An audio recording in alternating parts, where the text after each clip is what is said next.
Since a recurring question is, what's the difference between dreamers and stalkers? Let's deal with this subject, so that it can become clearer once for all, I hope. The question has to be faced from the point of view of the warriors, of their awareness, and of the possibility of handling their assemblage point.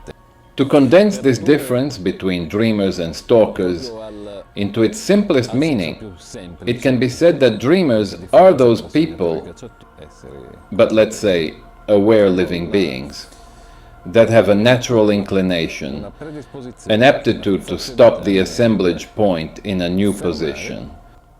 Stalkers are those with a natural ability and predisposition to causing and maintaining the movement of the assemblage point in a deliberate and aware manner.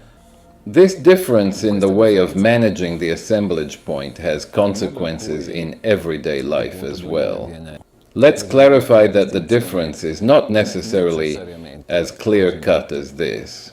It's a tendency that must still be integrated through training, completed one way or the other.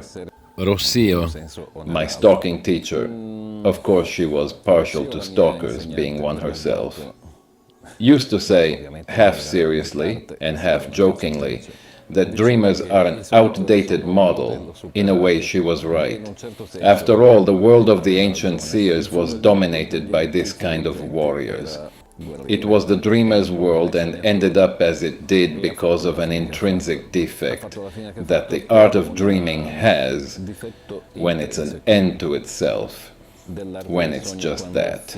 A common trait in the daily life of dreamers is that their practical life is often a disaster, or at any rate gives them a great deal of trouble or difficulties.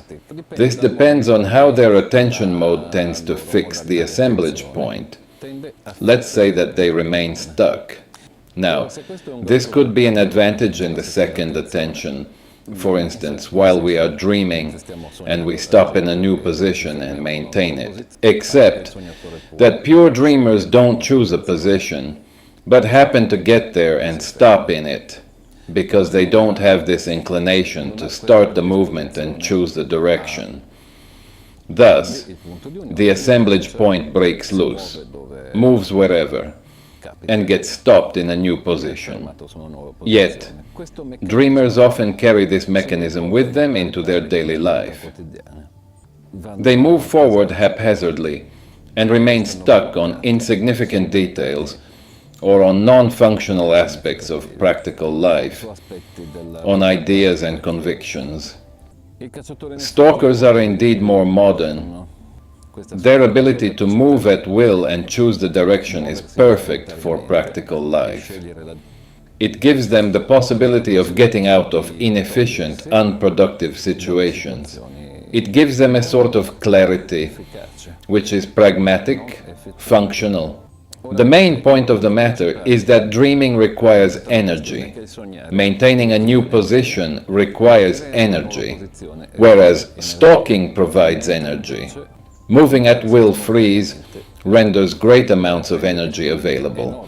So, it's clear that these two activities must go together. The world of the ancient seers was also dominated by inorganic beings, because since they hadn't the slightest idea about the existence of the art of stalking, they didn't know how to rechannel their own energy.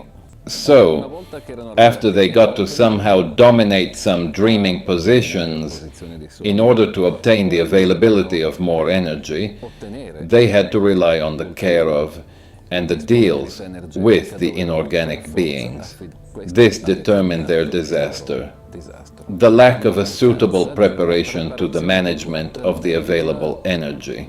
Therefore, in the way I was prepared by my teachers, first of all they dealt with stalking, so that it would be very clear to me where to go and get the energy I would need. Then comes the rest. But the maneuverability of the assemblage point, the real one, is obtained through the art of stalking. There's no way out of it. This art is then applied to dreaming as well. And so, as dreamers coming from stalking, we can even choose deliberately the positions that we will frequent. This is the modern way. And there's another one that is even more modern: harmonizing stalking with intent. What modern warriors do, first of all, is not to immediately frequent positions in the second attention, but to make this dreaming position reality a lucid dream. They do it through the art of stalking, harmonized with intent, with the active side of infinity. This coordination, harmonization, this agreement, make sure that this place we call reality becomes a lucid dream, endowed with an inconceivable clarity.